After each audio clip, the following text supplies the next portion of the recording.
Quer dizer, muita molecada que corria bem. E depois para. É por isso que eu digo da estrutura. Então nós teríamos que criar uma estrutura, primeiro, é que o governo ajudasse as escolas de alguma maneira a ter suporte. Segundo, que as escolas de educação física formassem técnicos, formassem especialistas, formassem alguém que pega uma bola de basquete, pega uma garotada, vai lá e consegue transmitir a eles os fundamentos, a natação, o quadrilhar, a mesma coisa. Isso não existe também. Então nós temos que mudar toda a nossa estrutura de um modo geral, porque senão daqui 4 anos nós vamos estar aqui falando a mesma conversinha mole. Eu já nem sei se vou estar aqui mais, mas vai ser complicado. Bom, no futebol, o destaque do Antero é negativo, né? A seleção masculina foi uma grande decepção do Brasil em Sydney, a gente vai acompanhar agora e depois a gente pode preparar, porque esse assunto vai render muito. O Brasil chegou a Sydney favorito à medalha de ouro.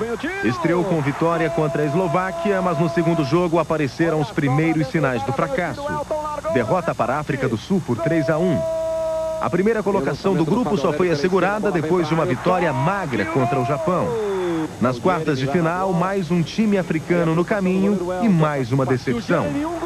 Camarões marcou seu gol no primeiro tempo e segurou o jogo até o finalzinho. Nos acréscimos, o Brasil teve a chance de empatar numa falta.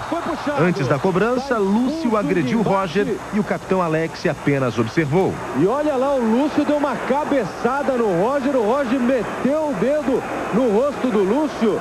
Nem mesmo o gol de Ronaldinho pôs fim no desentendimento brasileiro. Na prorrogação, Camarões entrou com 2 jogadores a menos.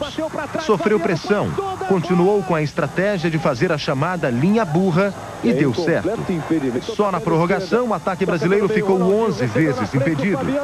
Num contra-ataque, os Leões Indomáveis marcaram um gol que acabou com o sonho dourado brasileiro. Camarões escorregou o baiano, o toque pelo meio, olha a chance de Camarões, limpou, bateu, é gol!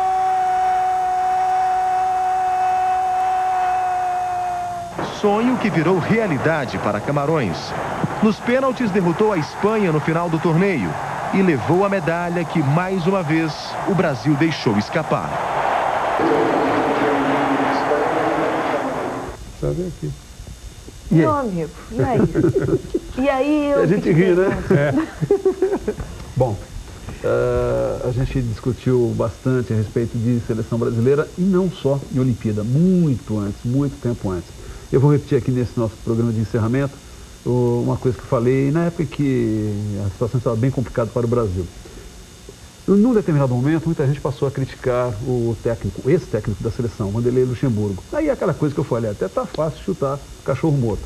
Mas na época em que ele ainda estava por cima e que achava que realmente iria até 2002, queria ser o manda-chuva de tudo, tinha um controle muito grande, ou pelo menos aparentava isso na seleção brasileira, nós aqui éramos considerados um foco de resistência.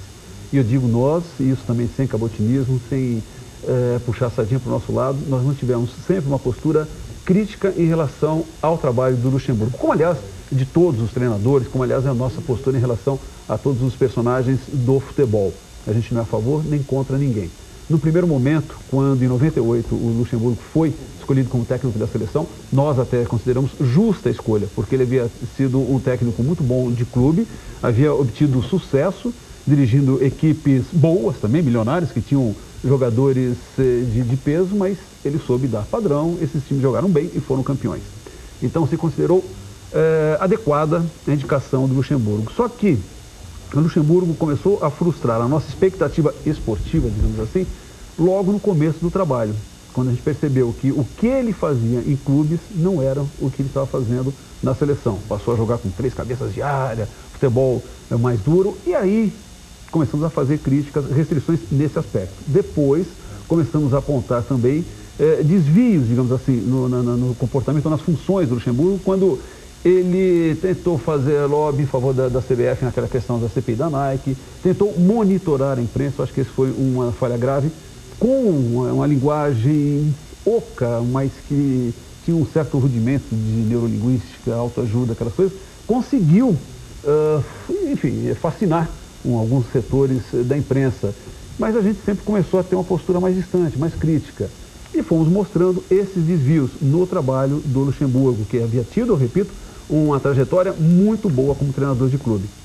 Só que depois a coisa começou a desandar, aí surgiram até essas denúncias mais graves envolvendo a vida pessoal do Luxemburgo, e isso fez com que desestabilizasse o treinador e, por extensão, as equipes que ele diria. As equipes são a seleção principal e a seleção olímpica. Então, era impossível querer que os jogadores que estavam na Austrália ficassem absolutamente isentos, imunes àquela pressão do treinador. Sabe que a gente, até eu vi aqui uma história, a comissão técnica andou impedindo os jogadores de terem acesso à internet. Você viu isso? Não. Houve um negócio desse, quer dizer, foram incompetentes até na censura. Quer dizer, alguns jogadores depois tiveram acesso, fotógrafos emprestaram aparelhos, coisas, os jogadores tiveram acesso, além de notícias do que rolava aqui no Brasil, até em torno do desempenho também da seleção. E isso acabou se refletindo em campo. Não tem como passar batido?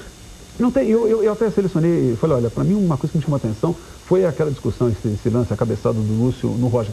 Não é que isso seja comum em futebol, há discussão, mas aquele gesto, para mim, foi emblemático, mostrou o que era aquela seleção. Era um barril de pólvora também, que no primeiro momento a gente achou que não, que o Austrália era bom, mas não era. E era todo o símbolo do que acabou sendo a era Luxemburgo na seleção. Aparentemente, era a modernidade, era a renovação, mas no fundo a gente sabia que havia um discurso oco e em alguns aspectos até podre. Acabou ruindo. Infelizmente, o Brasil ficou mais uma vez sem medalha, nem medalha dessa vez conseguiu, não encantou, está no momento de baixa de seu prestígio. Não acho que não dê para recuperar, dá, mas também se houver uma renovação, que também não significa apenas sair o técnico da seleção. Eu disse que um dos grandes, talvez um dos maiores culpados, é o Ricardo Teixeira, presidente da Confederação Brasileira de Futebol, que sabe muito bem manter-se no poder, mas não entende nada de bola.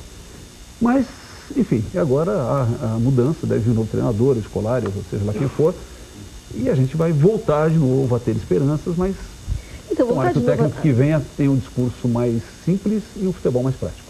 Tá, então você já me respondeu, que eu ia te perguntar agora qual era a saída para reverter isso, fazer de novo uma... A saída, vamos dizer um pouquinho, a gente, olha, a primeira vez que eu participei de discussões em torno de futebol brasileiro foi depois de 78, eu era bem garoto também, estava começando a eu vou pegar todas essas datas, eu vou pegar as datas, eu vou fazer depois aí o conto, e a gente discutia, 78, no finalzinho a idade de cada um, tá bom? E a gente falava, e a gente discutia, não, é preciso mudar tudo, é preciso ter ordem, organização. Bom, em 79 o Campeonato Brasileiro teve 100 e não sei quantos clubes, depois houve um período de esperança quando foi o Julito Coutinho, foi criada a CBF, o período de Tele Santana também, mas é cíclico, vira e mexe a gente desanda, fica tudo uma bagunça, e a seleção hoje é reflexo dos desmandos, descasos do nosso futebol. O Carlos Caldeira, de Itupava do Norte, te pergunta ao homem do futebol. Por que o Luxemburgo não teve a hombridade de se demitir antes que os outros o fizessem? O cara é um tremendo mau caráter mesmo. E aí ele vem, assim, evitaria esse conjunto de fiascos, e se fosse um japonês, o cara se mataria lá mesmo em Sydney. Não precisa ser um exagero desse. Mas olha, o cara é extremista.